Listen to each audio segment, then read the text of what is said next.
সুনামগঞ্জ পৌর শহরের একটি বেসরকারি হাসপাতালে সিজারিয়ান অপারেশনের সময় এক নবজাতকের গলায় আঘাত লাগার অভিযোগ উঠেছে। এ ঘটনাকে কেন্দ্র করে পরিস্থিতি উত্তপ্ত হয়ে উঠলে ভুক্তভোগীর এক স্বজনকে আটক করেছে পুলিশ। গতরাতে পৌর শহরের কাজী পয়েন্টে অবস্থিত জেনারেল হাসপাতালে এ ঘটনা ঘটে। ভুক্তভোগী পরিবারের অভিযোগ, অস্ত্রোপচারের সময় চিকিৎসকের অসাবধানতায় শিশুটির গলার পাশে কেটে গিয়ে রক্তক্ষরণ শুরু হয়। এ নিয়ে হাসপাতাল এলাকায় প্রসূতির স্বজন ও স্থানীয়দের মধ্যে উত্তেজনা সৃষ্টি হয়। খবর পেয়ে পুলিশ ঘটনাস্থলে পৌঁছে পরিস্থিতি নিয়ন্ত্রণে আনে। এ সময় চিকিৎসককে হুমকি দেওয়ার অভিযোগে একজনকে আটক করে পুলিশ। এদিকে ভুক্তভোগী নবজাতককে উন্নত চিকিৎসার জন্য Sylhet MAG Osmani medical college হাসপাতালে পাঠানো হয়েছে। আপাতত আমিরা সে আসে সবাইকে নিয়ে কিন্তু মবটা আমরা কন্ট্রোল করছি।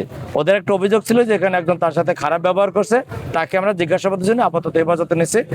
আমরা তাদের সাথে কথা বলতেছি। আপাতত আমরা চাচ্ছি ছেলেরা সুস্থ হয়ে উঠুক, পরবর্তীতে ব্যবস্থা গ্রহণ করা হবে যদি কেউ আমাদের কাছে অভিযোগ দেয়।